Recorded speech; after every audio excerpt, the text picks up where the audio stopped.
It's time we talk to Jack Clark and Jim Weir, the directors behind Birdeater. They're all the way in Australia right now. Let's talk to them. Gentlemen, welcome to the show. Thank you for joining us here. How's it going? It's going well. Thank you for having us. Excited to be Yeah. here. I mean, I don't know, what time is it in Sydney right now? It is 8:30 in the morning. Well, thanks for getting up bright and early. I really want to show everybody the trailer for your film, but tell me about the premise for Birdeater. So the premise of Birdeater is that a bride-to-be is invited to her own fiance's bachelor party on a property out in the outback. So it's kind of a group of male friends, all private school boys, and also this new fiance who doesn't really have the best relationship with these friends, and eventually some details come to light about their relationship that puts this relationship really under the microscope, and it becomes about how these friends react to what they now know. How did you come up with the story? Like, what inspired it? It was kind of in stages. So we were first thinking about a couple with separation anxiety, and exploring that kind of relationship dynamic, something that had codependent factors at play, and then we wanted to put that relationship to the test in a sort of a group environment. And the most sort of dramatic thing we could think of was a bucks party or a bachelor party, where we sort of brought the couple to that and then see the way that it would unfold in front of an audience, in front of a group of male friends. And then when we did that, it sort of broke the film open again, and then had all of these like interesting elements from thriller and horror films that we could sort of use to build the atmosphere and pressure of the film. Before we show the trailer, Australia has a rich history of great filmmakers. Of course, George Miller, and I'm thinking of Peter Weir. Jim, are you related at all, or? No, I wish Peter Weir was my dad. My dad's Yeah. Sorry, it just popped into mind. I was like, oh, wait a sec. But I mean, no, seriously, there is a different flavor to Australian cinema that I quite enjoy. Well, yeah, it's a pretty different place to the States, but we consume a lot of sort of media from America. I mean, we watch a lot of American movies, a lot of American TV shows. So I think a lot of creators here are, when they're writing something, are kind of inspired by very kind of classic Hollywood ideas. But then, you know, when you sort of translate it to the environment here, to the different sort of social setting, to the landscape, to the sort of unique history Australia has, it shifts everything in a really strange way and makes us quite unique, I think. Let's take a look at the trailer, and we'll talk about it on the other side here. So here we go. Birdeater. Oh, wait, technical problems here. Here we go. Here we go.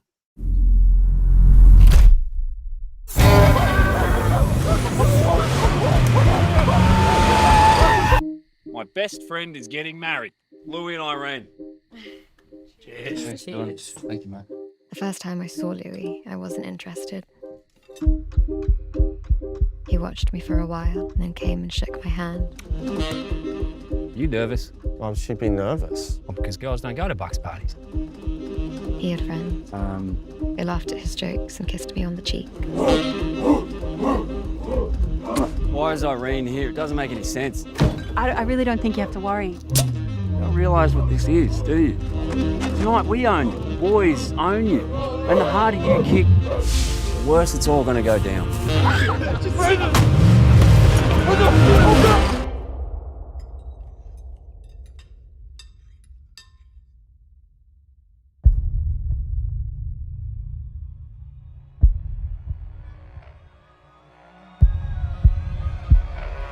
I love Irene more than anything. I really love you. I do. I've just got a lot going on. Yeah. This isn't at all how I wanted everything to go. Bad luck. No. Yeah.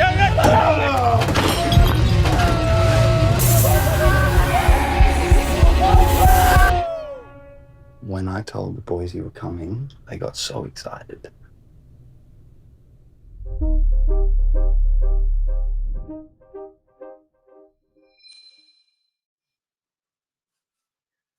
Amazing, guys. Question that comes to mind: did you drink real beer during the? I noticed.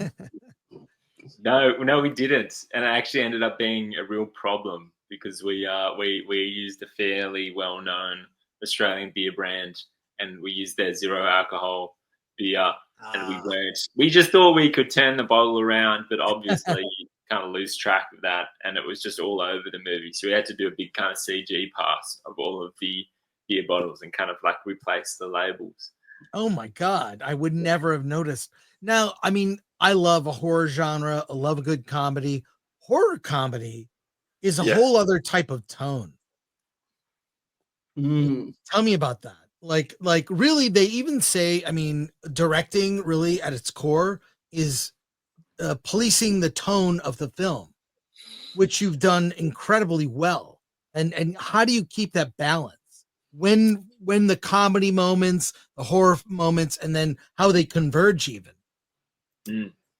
Yeah, I mean, horror comedy. I mean, I don't think Jack and I have ever described it as a horror comedy, but I mean, I do kind of see it. We do think it is funny, and we think that, you know, there are plenty of pretty scary scenes in it.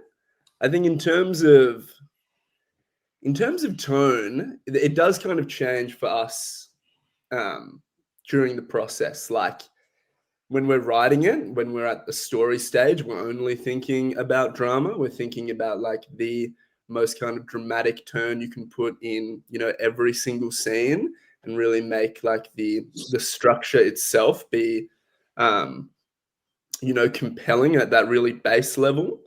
And then later we're looking for like complexity, ambiguity in the writing, where things can be read on multiple levels.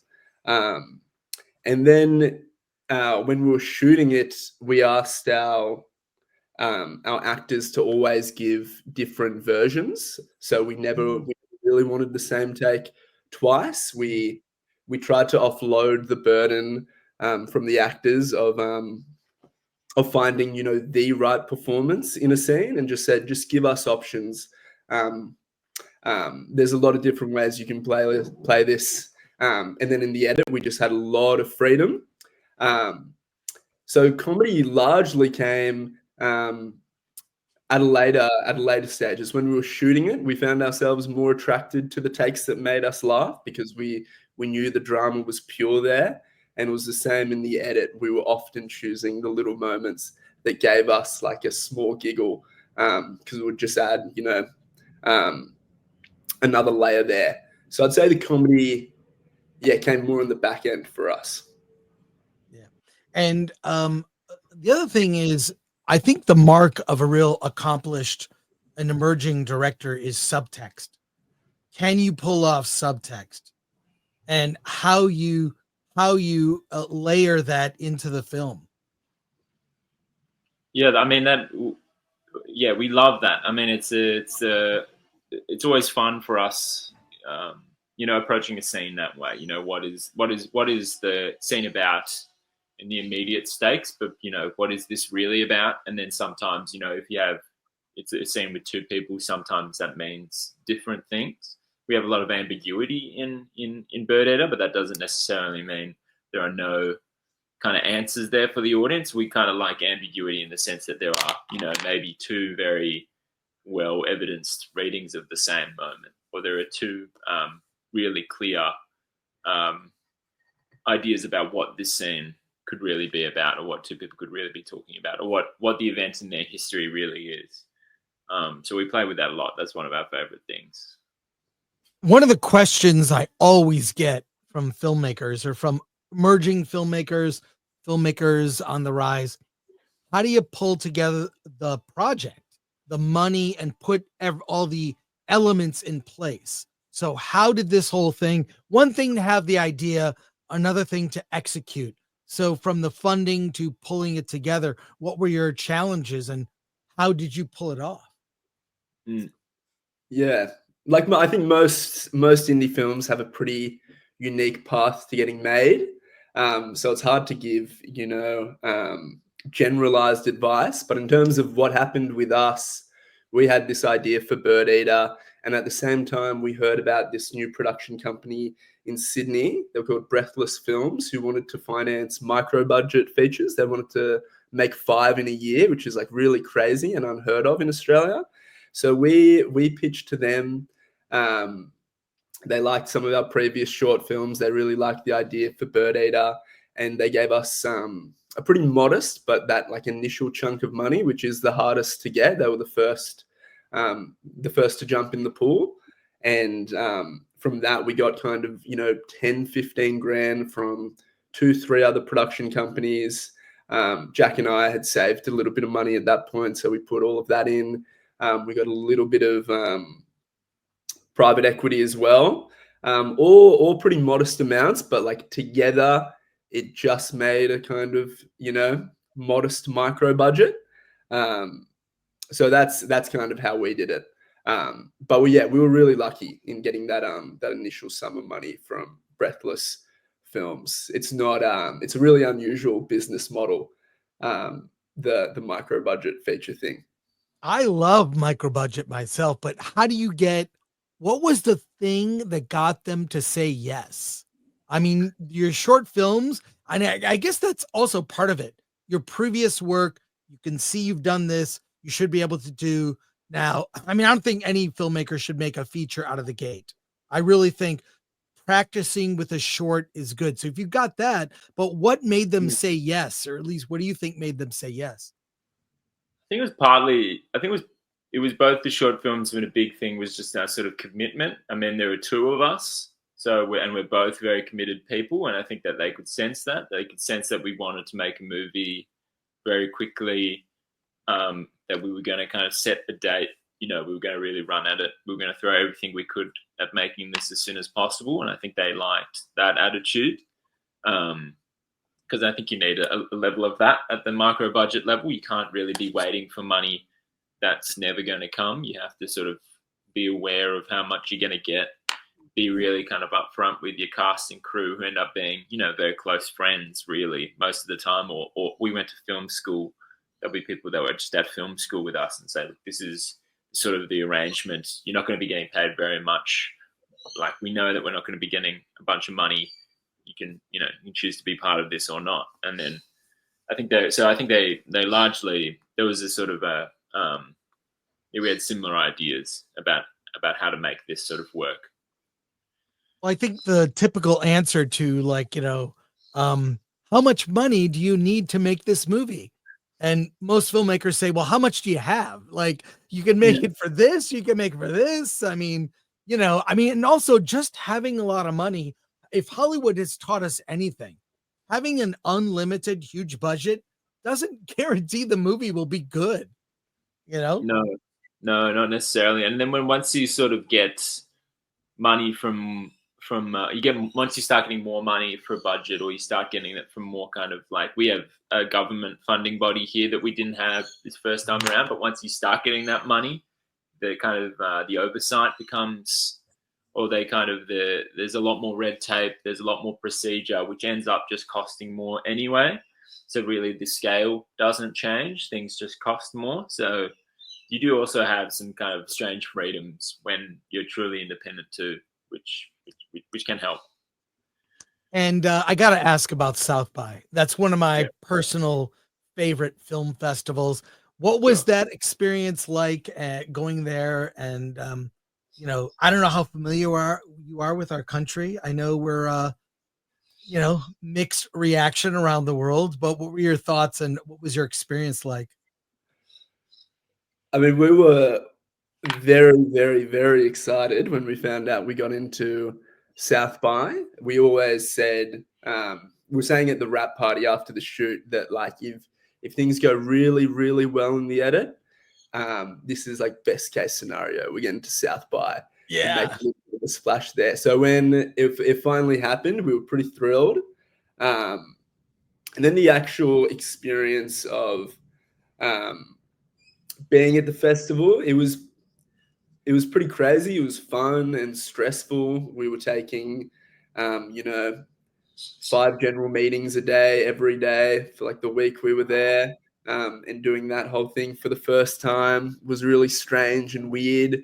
Having all these American producers who suddenly love us and, want to hear what we're doing next. Like we haven't heard, like, where were you guys, a year ago when we were desperate for like, $500 to get an cool thing. But it was cool. And after South by, me, Jack, and our cinematographer and our editor and our lead actor, Mackenzie, we did a cross-country trip to California as well. So we got to see a fair bit of the country. Yeah. Well, you got to be careful. California can be dangerous lately with earthquakes and fires. You never know. To wrap it up, a final question. Okay, making a movie is one thing. Getting it released, and you're in theatrical and VOD day and date. Is that right? Like, so, That's right. Okay, that path is not easy. I've seen it. I mean, it's really, when I look at, it's like 80% of movies that play Sundance 2 years after are not released. You're really lucky. You're lucky to get to that, get a theatrical and VOD. What was that pathway like? Well, that's been an interesting learning experience as well, because a lot of it is kind of market interest. A lot of it is it's kind of like what sort of playground is your film in? Does it have people in it that people might recognize, or is it kind of touching on things that are current, which is really hard to predict because, it may be 2 or 3 years after you came up with the film. So the idea of it kind of speaking to something super relevant can really be a surprise or not. So yeah, I think a lot of it was just, it's hitting at the right time. It seems to be. I think we've got a lot of good kind of we're in kind of slipstream of some recent successful Australian films like Talk to Me and things. So there's a little bit more appetite for Australian indie cinema, which is great for us. So yeah, I mean, a lot of it is not our hard work. Honestly, a lot of it is like our producers and our distributors coming on board and seeing the way, because we knew what we wanted. Of course, we wanted a theatrical release. We think the film really plays best with a group, it kind of plays best in a room with other people in a cinema experience. So that was really important to us. So we were kind of, we were pushing for that, but we were lucky that, the exhibitors were keen for it as well. So a lot of it is just kind of like, what is the product you're selling? And is it the right time? Yeah, and then of course the Instagram Birdeater movie is here, so I'm gonna follow that right there, and you can get all your info there. And there is I happen to like Linktree. It seems like just because it's very convenient in terms of all the info is on it in one place. So Birdeater movie on Instagram and Linktree, you can get info about where to see the film, and there's music from the motion picture is there as well. Spotify actually at the moment. Yeah. Oh, that's nice. I love movie soundtracks. It's more of my collection are all movie soundtracks. I like pop music too, rock, whatever, but movie soundtracks is my jam. Gentlemen, congratulations on the movie Birdeater. It is out now. Any final words from Australia? No, go see it, and good luck to you, Chris, with the California fires. I hope you can get out okay. It's always something. So congrats, guys. Thanks so much. Take care. Thanks, man. See you, Chris.